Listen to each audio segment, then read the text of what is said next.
Now you're over me? Are you over me? These two were more than just friends.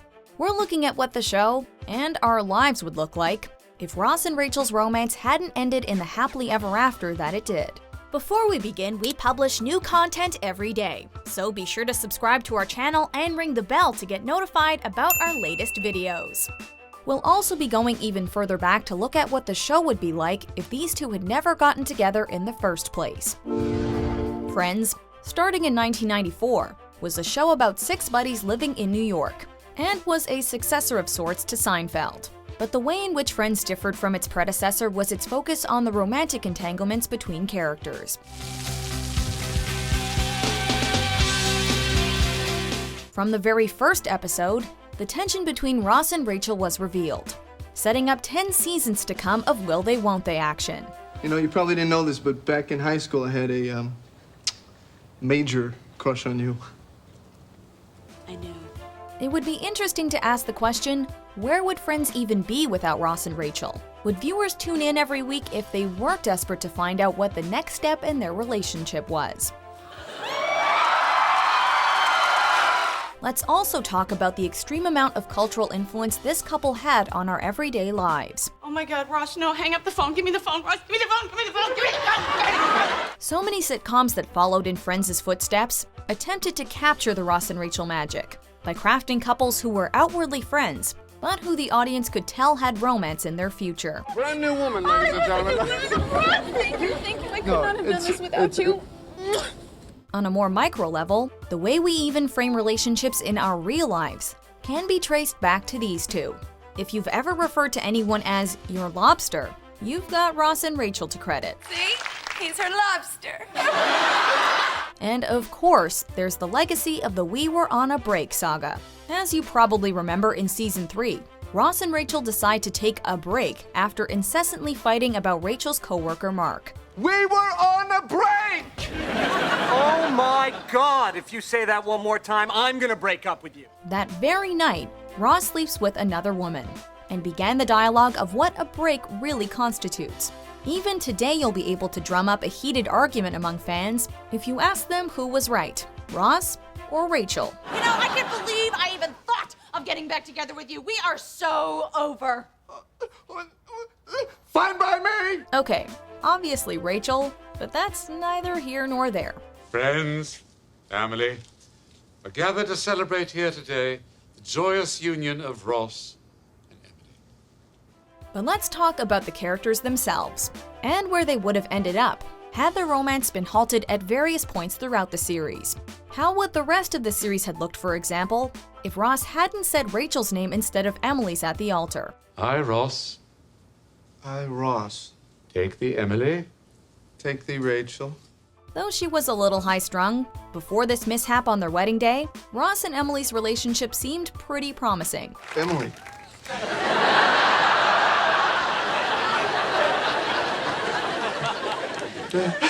Emily. Yes, they may have rushed into things a little, but Ross was always looking for someone to settle down with. They could have easily lived happily ever after, and Rachel probably would have gotten over the whole thing relatively quickly. Of course, this would have made for very dull television. Ross, come quickly, there's a deer just outside eating fruit from the orchard. I gotta go. There's a deer just outside eating fruit from the orchard.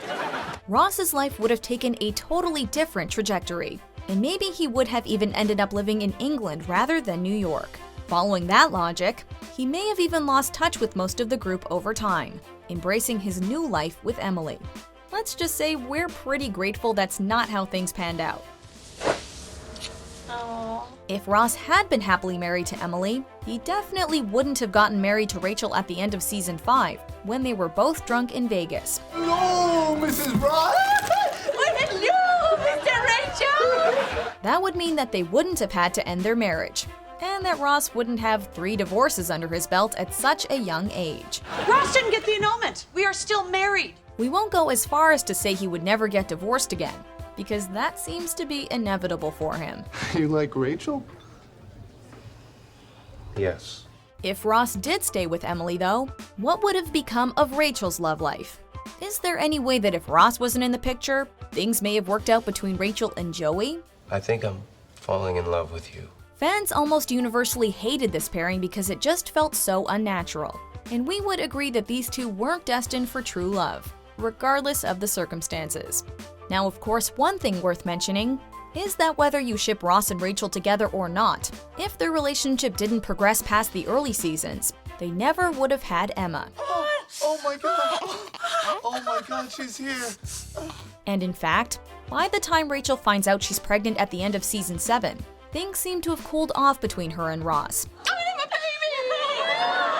Having a baby together definitely rekindles their romance and brings them closer together. Hello, baby girl. But now let's ask a different question. Let's say that Ross and Rachel's relationship was exactly the same throughout the entire series, leading up to the final episode.